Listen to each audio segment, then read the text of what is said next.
Hi everyone.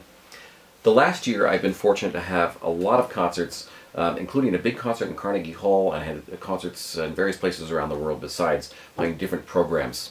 In fact, the concert I played in Carnegie Hall, I prepared the music, most of which was new music for me, with this pencil. And if you look really close, see if I can approach the camera here, you're going to notice that the pencil looks particularly like it's been run over by a truck. No, it's not that. It's actually that if you came by my office at virtually any time in the past year, you would probably peek in and see me with my pencil in my mouth and me working out fingerings. And if I could go back in time and talk to myself as about a 14-year-old and ask myself, hey, do you want to never miss notes? Do you want to have a great memory? And of course, everybody wants that, right? Then you'd better start writing in your fingerings and stick with them and choose very smart, careful fingerings that are analytical. Now, the truth is, when I was 14, I don't think I was capable of making anywhere near as smart or consistent or efficient fingerings that I am now. And that's part of the learning process. You get better at this.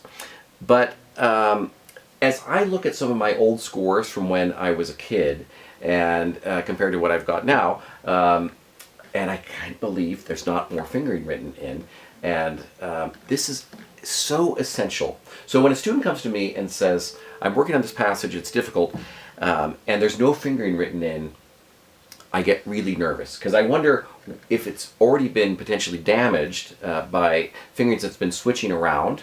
And it also, your fingering is your blueprints for the entire kind of physical contact with the piano. And when you have a particularly nasty passage, if you haven't started with good, careful fingering, then I'm not convinced you've started in the most careful way. In fact, you might have, again, kind of damaged the process.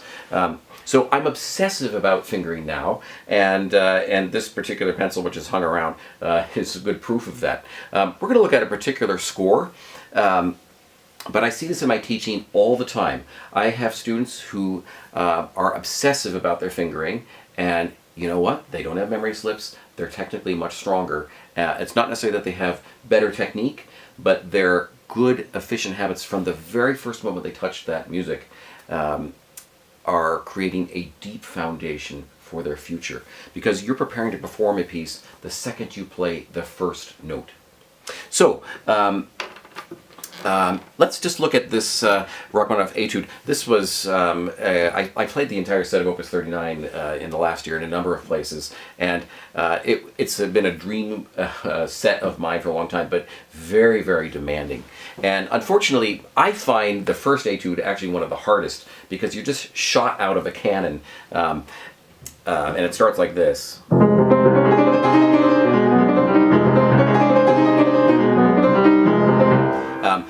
Pretty cruel. So the first thing I want to do when I worked on this piece was I started with good, careful fingering, and I'm going to show a picture of the music here, and you'll notice that there are various notes I've made to myself about things to think about. I've gotten in the habit of not just writing in my fingering, but then I do what I call risk evaluation. And as I play this opening, I think to myself, okay, what finger am I most likely to miss, and what finger should I probably be fine on? It gives me some things to focus on when I'm practicing and when I'm performing. I think one of the hard things is that it starts in one position and immediately goes to another position. And so in my music, I've circled the 2 on D flat, because that's the note I'm likely to miss. You'll notice that I've also made little notes to myself of like, at the end of the first measure, it says, above the right hand, says in. And this is a reference that I've got to make sure I am ready to move my hand in just a bit, which also means preparing it in advance so that I'm not suddenly having to make a sudden jerky motion. It's a small reminder in my practicing, and practicing is problem solving. So if I solve a problem while I'm practicing, which sometimes just means as a reminder, oh, okay, I need to think of this, I need to think of this. Well, I want to write that down, because I might not remember it tomorrow when I practice. I might not remember that if I play this piece in 3 years and I go, there was something about this first measure, I can't remember what it was. If I've done all that work, then I want to make sure I have kind of a note of that work. So as you, so the bottom line, as you start any piece, maybe you won't have this gross habit of sticking your pencil in your mouth, but I want to make sure that you could not possibly practice without a pencil, because you're problem solving and you're keeping kind of a track of those problems, and your blueprints for the music are directly related to your fingering.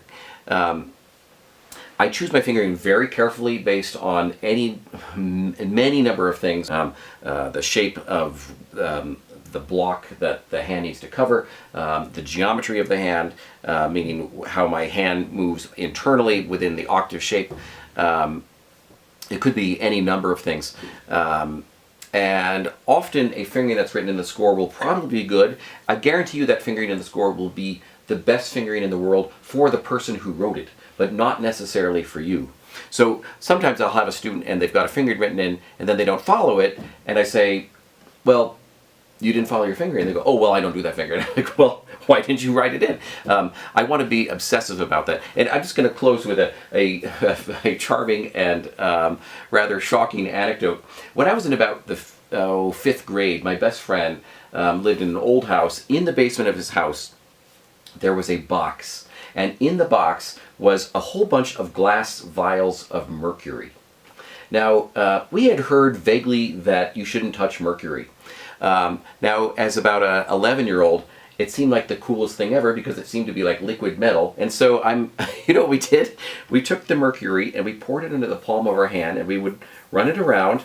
And then when we were done, we probably wiped our hands on our jeans and went off and played hide and go seek.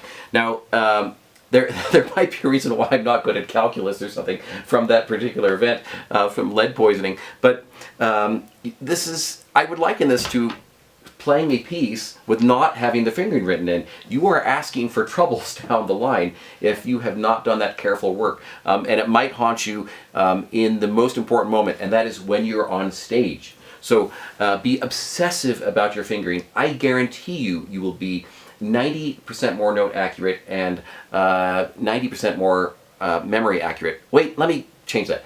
98% more note accurate, 98% more note accurate in your memory and such.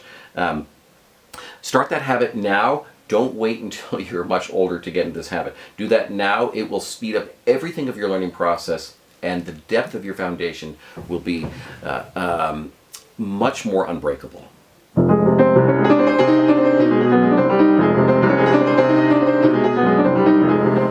By the way, I'm working on a video of all of this complete set from Opus 39 Rachmaninoff Etudes, and I will post these as they become available. I hope if you're enjoying these videos, you will just take a moment to, if you haven't already, hit the subscribe button.